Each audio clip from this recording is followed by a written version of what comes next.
Now, here's Michael Smerconish. Mark Halperin's Wide World of News newsletter is particularly provocative today. Headline, Donald Trump, normal president. And writes Mark, I had a realization this morning about the Epstein files and Donald Trump. If Trump were a normal president, one whose motives weren't viewed through a funhouse mirror by both fans and foes, the reasons not to release the Justice Department materials would be familiar, even boring. Presidents have always found virtue in withholding, but Trump being Trump, even normal caution looks conspiratorial when it comes in a gold wrapper. The list of reasons any rational president would resist pulling back the curtain is long and predictable.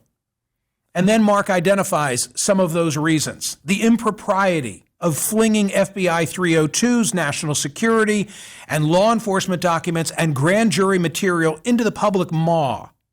That's how republics slide toward reality television, or the precedent set, or the collateral damage, or the knowledge that conspiracy theorists and Epstein hobbyists and profiteers will never be sated by any level of discourse. This is Mark Halperin. Mark, thank you so much for being here. Great to be here, Michael. Thank you. I mean, I get it, and I love that you wrote it. There are legitimate reasons for this material not being spilled into the public highway, but there's also the issue of him the president, having had a 15-year relationship with Jeffrey Epstein. I mean, if you remove that relationship, then I would buy into all of these as being a rationale not to willy-nilly make the release. Your thoughts? Well, I'm not saying that he doesn't have a motive related to his relationship to Jeffrey Epstein or some other political or personal motive. What I'm saying is there are plenty of reasons not to release this stuff, and I cataloged them that might also be contributing to it. And if you take the president public statements at his word, he cites some of these things. He cites very specifically some of the items on my list, and that's where I drew them from. But just take the very first one. If we become a nation where a populist demand and a congressional demand for grand jury transcripts or FBI 302 reports of their interviews with witnesses, it's going to be a very different country if those are on a regular basis released. Implications for investigations, for sources and methods, for privacy, for fairness. You know, somebody's interviewed by the FBI and the FBI asks a lot of questions that seem to incriminate them and they're never indicted. That's the way our system's supposed to work. But now if the interview's out there, there might be embarrassing details in there or details that besmirch someone in a way that's unfair. So there's lots of reasons to not release this stuff. Now, people can say, well, this is a special case. This case is so of great public interest. But there are lots of special cases. And that's the point I'm making is we shouldn't assume the president's not covering something up, but we shouldn't assume that he is, because there are other reasons to have opposed the disclosure. And to your point, by definition, it's a case of a convicted pedophile. So obviously his engagement, that's a bad word choice, but his involvement, his preying upon minors is going to be all over those files. Minors whose names we know today and minors whose names we don't. Minors, by the way, who may not have even been a victim of Jeffrey Epstein, which I think is a case for caution as well. Well, the names and information, images, et cetera, related to either victims or alleged victims, I think will be redacted and will be protected. I'm confident great care will be taken there, and the legislation calls for that. But we don't know a lot about what's in these documents. There's a lot of speculation, a lot of informed speculation. There's a lot of material. But again, I just go back to the basic question. Do we want to live in a society where the FBI summaries of their interviews with people who are brought into investigations, whether they're subjects, targets, or just witnesses? Do we want to live in a world where Congress can say, yeah, hand over those FBI interview notes, and let's let the public decide what they all mean? From Mark Halperin's Wide World of News, the stubborn presidential instinct, never give the press, the prosecutors, or the peanut gallery the satisfaction of dictating the timetable, what his opponents want, in this case Democrats and the media demanding disclosure. Presidents reflexively, instinctively, and intensely oppose so as to not give them the satisfaction of a win, particularly with this commander-in-chief? Well, I don't necessarily agree with that, because I've seen this, and you've seen it with other presidents who've been around in the modern era. People said to Bill Clinton, put out the documents related to Whitewater. There may be some embarrassment there, but the controversy is worse. That not releasing the documents is worse. You saw it with George W. Bush and documents related to the search for WMD. This tendency of presidents to say, you saw with Barack Obama, and again, in every case, these presidents relented. Barack Obama didn't want to put out his long-form birth certificate. He didn't want to give Donald Trump and the birthers the satisfaction of saying, hey, you demand this, now we're going to have to do the research and put the thing out. He did eventually. Halperin's fifth rule of Washington is if a document is famous, or documents are famous because they haven't been released rather than what's necessarily in them, eventually the pressure will be too intense to not release them. These documents, these so-called Epstein files, that they ran right into Halperin's fifth rule, and they had to be released because they were famous for not being released. At the same time, presidents don't like to do it because they don't want to set the precedent. Sometimes they don't like to do it because there's things in it that are embarrassing, and that may be the case here. There certainly were embarrassing things in the first batch that were released through the Epstein estate by Congress. But sometimes they simply say to their staff, if we give them this, they're going to ask for that. And then we'll have to give them that, and then they'll ask for this other thing. And presidents, not just Trump, and again, I would say it's a hard thing to measure. I would say the Clintons were actually more intensely focused on this concept than Donald Trump is. Donald Trump's, I think, a little bit more devil may care, que sera, sera. The Clintons, during their 8 years in office, there were lots of controversies. Whitewater was one of them, where there were documents that were there that people wanted released. Their political enemies, the media, and they just said, we're not going to play that game. We're not going to be in that habit of in the peanut gallery, or our enemies or the media, when they say, well, we want that, we're just going to give it to them. Because once we set the precedent that when they ask for it, we give it to them, where does it end? I hear you, but this is an extraordinary case because of what the underlying charges are against Epstein and some of the concerns that people have about a whole host of others. The last 24... I'm sorry, I apologize for interrupting, but I just want to make clear, I'm not here to oppose the legislation or oppose the disclosure. I'm just trying to put it in the historical context of how presidents view these things. And in the case of the FBI material and the grand jury material, I'm just trying to throw out there. I get That's it. a debate the public should have. Yeah, I've cautioned the next half hour taking calls from people saying I oppose the disclosure. Right, and you won't be here. I'll have to fend them off. I get it. Yes, but Mark, I've cautioned the audience. About the legitimate reasons why you can't just spill whatever this material might be out into the public discourse, because of the concerns about minors, because of the concerns, by the way, about tarnishing the reputation of individuals who may have had a chance encounter with Jeffrey Epstein, be they minor or an adult male. Classified information is there a whole host of reasons. Although I don't get the sense that members of Congress of either party much care if someone who associated with Jeffrey Epstein after his conviction is tarred by a release, even if their interactions with him were limited or professional. I don't think Congress seems to care about that. That's my sense, and some of them have all but said it. Right. Well, Larry Summers. I mean, look at the last 24 hours for Larry Summers from Harvard. But I want to hear your notes about the president's handling of this, because I guess it was Sunday night, all of a sudden via Truth Social. Now he puts out the message and he says, go ahead and vote for it. Should he have had that posture all along? Would he have spared himself some of what he's now going through politically? Well, first of all, I've been asking people pretty intensely over the last 2 weeks, what story in American history is comparable to the Epstein matter in terms of its political trajectory? Really can't think of one. There's so many unique aspects of this.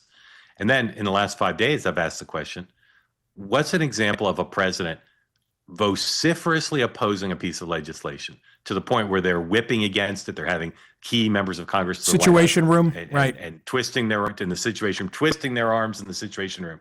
What's the precedent of a president doing that? And then 4 days later, he's signing that very bill. I can't imagine it's ever happened in American history, because presidents do change their minds sometimes and sign legislation they oppose, but usually not in 4 days, right? Usually it takes a longer period of time than that. So the premise of your question is that the president suffered a lot of political damage for having his original position. And the polling certainly suggests that people have not appreciated the way he's handled this, and we've seen divisions within the MAGA base. I don't know. And again, I always remind people, he's a lame duck. So this isn't about running for president again. So when the president suffers political damage, could it hurt other Republicans in the midterms? Sure. Could it hurt his ability to pass legislation? It could. But a lot's going to happen between now and the next election. I don't think. I think that the strategy he adopted was prima facie wrong, because he had to go 180 degrees opposite from what he did. But has he suffered meaningful political damage that impacts him or the American people and the real lives of real people? I'm just not sure that's the case, because his support hasn't collapsed. Even in the polls that have shown the most negativity, it's down, but it's down within the margin of error. So has it been a political negative for the chattering class and talk radio and in the conversation on cable news? 100%. But it has some meaning for him or for the American people. I think it's too soon to say that. My own view is that his resistance has fueled speculation. I've said it here on POTUS. I said it on CNN this weekend. Yeah. On both radio and television, I've parsed the emails that have come to light, including the 3 that were cherry-picked by Democrats. And I brought Barry Levine on both programs. He wrote the book The Spider. Mm-hmm. He really assembled the case against Epstein, and he's no friend of Donald Trump. But even he acknowledged that you can go through these emails and put them in context and recognize that there's no evidence whatsoever of any criminal conduct on the part of the President of the United States. But the President makes it hard to give him that's what I really most want to say to Mark Halperin. The president makes it difficult to give him the benefit of the doubt because of the resistance and obfuscation of the release of these materials. Yeah, look, I still think it's kind of extraordinary, given all the focus on this, that we don't know the answers to things like, how did their relationship start? Why did Donald Trump, who loves his own plane and almost never flies on anything but his own plane, and now Air Force One, why did Donald Trump fly on Jeffrey Epstein's plane? I don't know why. I'm not insinuating anything. But the basic question of the end of their relationship, the president's right. He stopped, as best we know, he stopped dealing with Epstein pretty cold turkey long ago, whereas other people, including a lot of prominent Democrats, dealt with Epstein after his conviction. Trump didn't, as far as we know. Why did the relationship end? At some points, Team Trump says the president didn't know anything about Jeffrey Epstein's bad behavior. At other points, they attribute Trump's awareness of some of his bad behavior to the end of the relationship. Other people have said it's over a real estate deal or whatever. But I think that what were the contours of their relationship as it began, as it continued, as they flew around together, and why did it end? If we don't, those things, there's no indication any of those things lead to illegality. But the standard being used by many people, including Democrats, but also including Republicans, is, did they associate with Epstein in a friendly way, knowing that he was a monster, knowing that he broke the law and engaged in sexual activity with girls, underage girls? That's the question that I think is most likely to trip Trump up if it's ever actually revealed. For the reasons that you specified in the wide world of news today, those legitimate reasons why some of this information needs to be withheld, or I'll say released very cautiously, there's not going to be a finality to this. There's not going to come a day where, oh, okay, the materials have been released and now Michael and Mark are going to have a conversation for the last time as to what they reveal. Instead, it's, I think, going to go on and on and on. And Tina Brown, I thought, wrote a terrific piece for Substack. She, the former editor of Vanity Fair, saying, you just can't kill this story. It's too salacious, and there are too many angles that will continually unfold. Your thought, 6 months from now, God willing, we're having a conversation on a Wednesday in the second hour of my program. Are we still talking about Jeffrey Epstein? Well, there's I think 3 potential sources to keep the story going, sources of information and content. One is the document release. I can't tell you, and no one I've spoken to knows at least they claim not to know, how that release will advance the story to keep people in the media and in the country and Congress talking about it.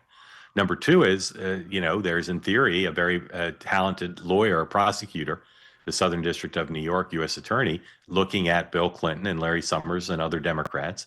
What will that investigation yield? Hard to imagine. In theory, it will yield much, since the Attorney General said, not that long ago, there's nothing to investigate. And the Biden Justice Department didn't find any other cause to indict anybody, but we'll see. And then third is the victims who have said for a while that they know the names of other men who deserve to be brought to justice, but that they don't want to say those names. And we've had some members of Congress who are their supporters say they'll say the names, but they haven't said them yet. And whether those additional names come from one or more of those pools of potential source of information, I don't know. But that, to me, would be the most likely way for it to be advanced. And then finally, I still find it strange that there's no explanation from our government about why Maxwell was moved to a cushy prison.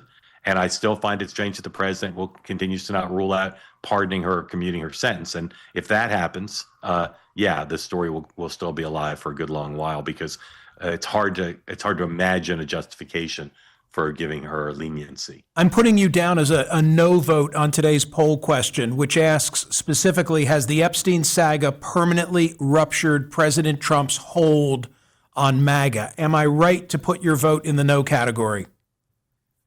Put me down as a mega no.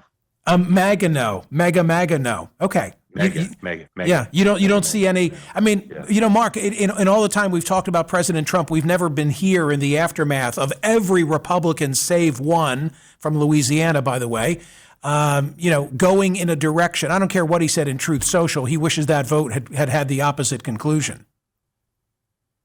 Well, we'll never know what the vote would have been had he stayed firm in saying vote against it, and I'll primary you if you don't. But it looked like it was going to be a big number if he wouldn't have done a 180. It's just not I just don't see it as a permanent rupture. Go look at how they treat him.